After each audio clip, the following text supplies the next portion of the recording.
So the new expansion just got announced. It's called Madness at the Darkmoon Faire. This is a really cool theme. I'm super excited, and I think it comes out November 17th, which is a month earlier than things usually come out, which is the first time I think this has ever happened. A lot of things coming out, new game mode today, but I'm just going to go ahead and talk about the expansion. So the new mechanic is corrupted. So in order to turn a card from corrupt to corrupted, you need to play a card that costs more mana than it. So for example, the Fleethoof Pearltusk is a 5 mana 4/4 with Rush. Not very good, but it's a corrupt card. So if you play a 6 mana card while this is in your hand, now it's going to be a 5 mana 8/8 with Rush, which is very good. So that's how corrupted works. And to my understanding, any corrupted card in your hand, once you play a card that costs more than that, it becomes corrupted for the rest of the game. Pretty crazy, pretty cool. I'm gonna go ahead and just start reviewing these cards. So first up, we got Cthulhu the Shattered, a 10 mana 6/6 start of game, break into pieces, battle cry, deal 30 damage, randomly split among all enemies. That is a lot of damage, very reminiscent of Exodia, and this card just seems super good. So what are the fragments? That's what a lot of people are going to be wondering. Well, apparently there are 4 different cards that go into your deck. I'm recording this before they actually show everything on screen, so I'm not 100% sure how these cards work, but one of them is 5 mana Eye of Cthulhu. It deals 7 damage, randomly split among enemies. So it's 5 mana, 7 damage. It'll shuffle that into your deck. I'm guessing you'll have 34 cards, or maybe I guess it's 33 because Cthulhu turns into 4. So deal 7 damage, randomly split among all enemies. Not great, but not dreadful. And then Heart of Cthulhu, deal 3 damage to all minions. That's really not that bad for 5 mana. Then we got Body of Cthulhu, which is summon a 6/6 Cthulhu's body with taunt. 5 mana 6/6 with taunt, not great. And then Maw of Cthulhu, which destroys a minion for 5 mana. So very similar to Assassinate, which is not played. But all of these look decent. They're really not great cards. You probably wouldn't run if they were standalone cards. But of course, you're using them with Cthulhu, which is a massive payoff. Being able to play 10 mana 6/6, the stats aren't great, but 30 damage randomly split among all enemies. So if they have nothing on the board, that's 30 damage to their face. So I do think a lot of people are going to be playing Cthulhu decks. You're going to want to cycle quickly through your deck, complete that Cthulhu, and then just blow up your opponent's board, do a big chunk of damage to your opponent. And maybe there are even going to be meme ways to duplicate this. Get more of these. Maybe in Warlock, you complete it and then you use Expired Merchant or whatever, and then you kill your Expired Merchant, then you have multiple Cthulhu's. It's actually going to be insane. So I guess, oh my god, like a quest lock with this could be pretty freaking crazy. Oh man, I'm sure there's a lot of possibilities I'm still not thinking of, but I think this card is going to be insane. Flavor of this card is 5 out of 5, but I think as far as just being a viable thing, I'm gonna give it 4 stars. I'm gonna give it 4 out of 5. God, stars are so hard to do early on. All right, we got Guess the Weight, a Druid epic card here. Draw a card, guess if your next card costs more or less to draw it. Now to me, this seems actually quite bad. 2 mana, draw a card. Druid's so good at drawing cards, and I don't think you really want Guess the Weight, because maybe you're right. Maybe you're in a big Druid and you get to draw a card for 2 mana. Like that's okay, but I feel like maybe I think it's Breath of Dreams, right? You get a mana crystal and you draw a card. That's a little bit better. And if you're running like a big Druid, do you really even want to run this? Because you probably want to run Lightning Blooms, and what if you end up hitting a Lightning Bloom? That's not going to be very good. Yeah, I don't think this card is going to see play. I think this is a 1 out of 5, but the art's great. I love it. We got Kiri, Chosen of Elune, a 4 mana 2/2 with the battle cry, add a Solar Eclipse and Lunar Eclipse to your hand. So this is the Lunar Eclipse, a 2 mana, deal 3 damage to a minion. Your next spell this turn costs 2 less. Very reminiscent of Bog Beam. If you're at 7 mana, Bog Beam is 0 mana, deal 3 damage, but this does cost 2, and then you have to play that next spell this turn. So the next card here, Solar Eclipse, is your next spell this turn casts twice. Could you do Solar Eclipse followed by Lunar Eclipse? And then I guess your next card costs 4 less, but really, what's the point of doing that? I feel like maybe there's some crazy interactions here. Maybe Malygos Druid again. You know, if you discount Mali somehow, or discount your Lunar Eclipse somehow, that could be pretty crazy. Or using a Lightning Bloom. So if you go like Malygos, Lightning Bloom, Lunar, or like Malygos Innervate, Lightning Bloom, Lunar, Solar Swipe would be like 2 swipes to your opponent's face, and then you can also do 2 Moonfires or something. I feel like there's going to be a way to abuse this. I think it'll find its place in a niche deck, but I think in most Druid decks, I don't think you actually want to run this card, because playing a 4-mana 2/2 is not very good, and you don't get to use the Lunar Eclipse and Solar Eclipse early on. So I see this as more of a like 6-mana card at least, where you're using Kiri and then you're doing Lunar Eclipse, or Kiri and then you do. It's almost like an 8-mana card, man. This isn't really a 4-mana card. I think this might have potential that I'm not thinking of. So I'm interested to see what you guys think of. But I think this is, oh God, you know what? Like doing Kiri on 4, God, super slow. Oh, like coin Kiri on turn 3, and then on turn 4, doing like Lightning Bloom, Lunar Eclipse, Solar Eclipse, Overgrowth, and then boom, you're full mana for the next turn. That's pretty crazy. So I'm gonna give this card a 3 out of 5. Kiri, and these 2 cards as well. Darkmoon Rabbit, 10 mana 1/1 beast with rush poisonous, also damages the minions next to whomever this attacks. This does not seem very good to me. Is there maybe a way to pull this and buff the stats? Like, you don't really want this in a hunter with Scavenger's Ingenuity. You have so many better ways to clear things. I don't think you warrant, you know, running a 10 mana 1/1 cleave. Like, yeah, this will remove 3 things, but when do you, what deck would actually want to run this? I don't think you want this in Druid. I don't think you want this in like a big warrior or a big paladin or anything. Like, it's so expensive. In Warlock, you'd rather run like a Twisting Nether. In Priest, you'd rather run, you know, Plague of Death. It just seems so bad. And evolving into this or conjuring into this also doesn't seem that great. I guess if you could give these immunity, giving this immunity might be insane, but it's hard to do that when this is 10 mana. So I think this card's trash. I think it's a 1 out of 5. Hopefully I'm missing some sort of interaction that actually makes this cool, because it is a cool card, very cool flavor. But yeah, seems not great. Fleethoof Pearltusk, 5 mana 4/4 beast, rush and corrupt, gain +4/+4. So this is our first corrupt card that we are seeing, or that I'm seeing. That's also in this review. And it's really bad as a 5 mana 4/4. But if it's corrupted, it becomes a 5 mana 8/8, which is very good. So in order to corrupt, we have to play a card that costs more than 5, and then it's a 5 mana 8/8. So playing this maybe on turn 7 is going to be the earliest, unless you coin something out, right? Because you can't play it on 5. I mean, you can. And then on turn 6, you play something in order to corrupt it. And then on 7, then you can play this. It just seems not great to me. Hopefully we see better corrupted cards. But yeah, 5 mana 8/8 seems kind of meh, just because it has this condition. God, it's so good as a 5 mana 8/8, but yeah, that corrupted condition makes me a little bit hesitant. So I'm gonna give this 3 stars. All right, N'Zoth, God of the Deep, 10 mana 5/7 battlecry, resurrect a friendly minion of each minion type. So like an amalgam sort of deck, or a menagerie deck. That's what they call it, right? Menagerie.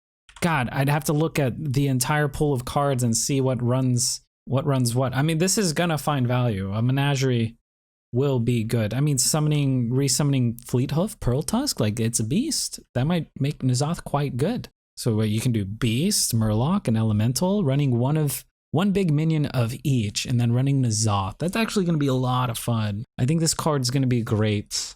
God, it's kind of weird. I almost see it fitting into like a big deck, but you don't really want to run this with like Commencement or Duel or Ripper. So it's a little bit awkward in that sense. I think in Big Druid, this might be insane, having a big dragon, a big beast. Maybe there's a big elemental I'm not thinking of. I'm going to actually open up Hearthstone. So looking at this, like, you can get a Geddon, which maybe, I don't think people are going to start running Geddon. You don't want to run Corehound. I think if anything, we run that Corrupted Beast as the beast slot. A Draconid, nice big dragon there. Siamat's actually a solid elemental. Fits in any deck quite well, and it's a free 6/6 with N'Zoth. Oh, Proto-Drake, great dragon as well. A lot of nice big dragons. Here's a demon, Supreme Abyssal. I don't know if we really want that. And Sathravar, probably don't want that. Ooh, Scrabbier Colossus. That's a big elemental. Oh yeah. Okay, that'd be good. So like if you play N'Zoth and you pull what a scrap, you pull like a scrap, you pull a plagued proto drake, and then you pull that rush thing. Like those three alone make this card absolutely insane. So you do have to meet those conditions, and then you have to have, I don't know, maybe a couple more cards that make this worth. But I think it'll find its place. I think there's going to be a way to cheese this. I'm going to give it a 4 right now, but I feel like we're going to see some more big cards that make this a 5. Okay, we got Silas Darkmoon, a 7-mana 4/4 with the battlecry, choose a direction to rotate all minions. Now, I haven't seen this in action, but I think how it works is if your opponent's board has 7 minions and you play Silas, you can kind of take one of those minions from them. So it'll rotate it off of their side of the board onto your side of the board.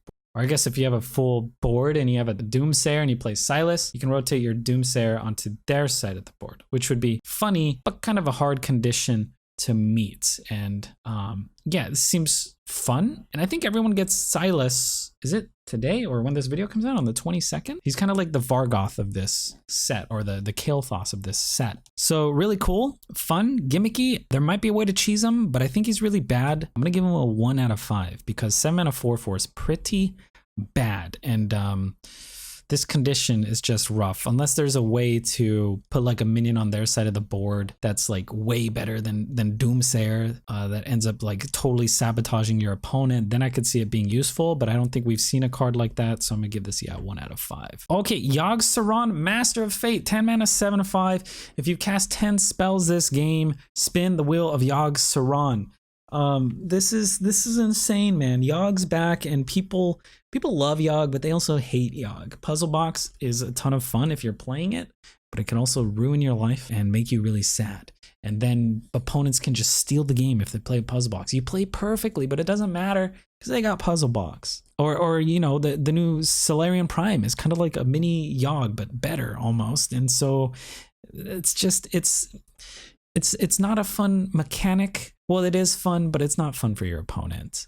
At least we have the condition that you need to cast 10 spells, and I think that condition's gonna be met easily, especially by Mage. So what is this wheel? Let's see, because those stats are awful. Actually, I'll just throw this up on screen, I think. So 19% chance for 5 different options and a 5% chance for this last option, which is Rod of Roasting. Cast Pyroblast randomly until a player dies. So a 5% chance of the game just being decided on you playing Yogg. Are you gonna die? Is your opponent gonna die? I don't know. It's gonna cast it on minions. It's gonna be a lot of fun. It's gonna be frustrating at times, but a lot of fun at other times, maybe. And then 19% chance for these options, which I have not seen. Hand of Fate. Fill your hand with random spells. They cost 0 this turn. It's like a way better evocation, which is a frustrating card already. Curse of Flesh. Fill the board with random minions and give yours rush. So you totally you win the board, hopefully. But it's totally random. That could actually screw you if your opponent end up gets better minions than you. Mind Flayer Goggles. Take control of 3 random enemy minions. Mystery Box. Cast a random spell for every spell you've cast this game. Targets chosen randomly. Wow, that's OG Yogg, right? I think. This is gonna go on Mage so nicely. Devour Hunger. Destroy all other minions. Gain their attack and health. Wow, that's insane, but Yogg is easily removed. This is gonna be insane, man. This is gonna be crazy.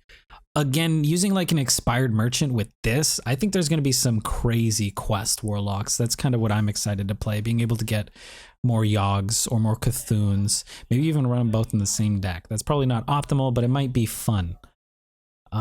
So yeah, I think this card's insane. This card's incredibly good. I think this is a 5 out of 5 stars. Of course, it could whiff. Maybe your opponent has no minions and you end up getting Mind Flayer Goggles. Pretty useless. Or maybe you get Curse of Flesh and it actually ruins you. So the randomness is kind of offset by how powerful it is. I think you're generally going to be happy with what comes off of Yogg. So we'll give it a 5 out of 5. Yogg-saron the Defiler, 10 mana 10/10 with Battlecry. Add a copy of each corrupted card you've played this game to your hand. They cost 0 this turn. This is actually insane with the Corrupted Elic or whatever that is. Getting a 0 mana 8/8 with Rush is bonkers. So running Yogg-saron with that will be so good. Yogg-saron is going to be an incredibly swingy turn. We have to see more corrupted cards to really know if this becomes worth. But already seeing the Elic and then seeing this, I'm thinking there's going to be a way to make this viable. I think Yogg-saron is going to be a 5 out of 5 card as well. There's going to be a lot of ways to cheese it. And again, with that Warlock duplicating this, or if there are other ways to duplicate this card that I'm not thinking of, Warlock is going to have so much gas. I don't know how anyone could beat Warlock in like the value game. I don't know if it's possible. Day at the Fair, 3 mana Paladin cards. Summon 3 Silverhand Recruits. Corrupt, summon 5. 3 mana 3/1/1s is actually not bad in something like a dual paladin or corrupt paladin. Sorry, not corrupt. Commencement. Is it called commencement? I like this because it puts minions in your deck without actually putting them in your deck. So I think this will really strengthen dual paladin, which is an archetype I like. And 3 mana 5/1/1s. It's not bad. 3 mana 3/1/1s. It's kind of okay because I'm even running Air Raid sometimes. But no, this card's pretty bad. It's pretty bad, I think, unless we get some Silverhand Recruits synergy. In Dual Paladin, I'll mess around with this. But I think this card is like a 1. I guess in Highlander Paladin, this could really make Highlander Paladin seem a bit better because if you have Zephyrus, you end up playing this. Yeah, you get Zephyrus, and then this is, you actually have to deal with these, otherwise you can Bloodlust the next turn and kind of win the game. So I want to see if there's any more Silver Hand synergies, but I think this card gets a 2 out of 5. Oh, there's a corrupted version. Fortune Teller, 5 mana 3/3 mech for Priest. Taunt, Battlecry gain +1/+1 for each spell in your hand, and it's a mech. So you need to have at least 3 spells to kind of make this okay. At 4, it becomes quite good. 5 and up, pretty crazy. I haven't been playing too much Priest as of late, but I think you generally do have 4+ spells in your hand. There's a lot of way to generate more spells. Also using stuff like Spellkin and Wandmaker, which are really common these days. I think this card will find value. Does the mech aspect help it at all? I'm not sure. I think this card's a 1 out of 5. I don't think you actually run this, but if you get it randomly, it's going to be all right. Dunk Tank, a shaman spell. Deal 4 damage, corrupt, then deal 2 damage to all enemy minions. Whoa, to all enemy minions. This is good. This is good. Control Shaman's actually surging in popularity, I think. I don't know why, but it's pretty solid, and I think that's the direction Shaman's probably going to go. There's a lot of healing, there's a lot of AoE. It's kind of a fatiguey sort of style right now, and I think this fits right into Control Shaman. 4 mana, deal 4 damage. Not great, but maybe you end up playing Hagatha's Scheme on turn 5, or you play an Earthquake on turn 7, and then this becomes deal 6 damage to 1 minion and 2 damage to all the other minions. And it's only enemy minions. That's really important. Also, this can go face. You can do 4 to their face and 2 to everything else. So that's actually really cool. Little bit of face damage, nice little board clear. I think this card's very promising. We'll have to see what else they do with Shaman in the direction, but I think this gets a 3 out of 5 because it's not Earthquake, you know?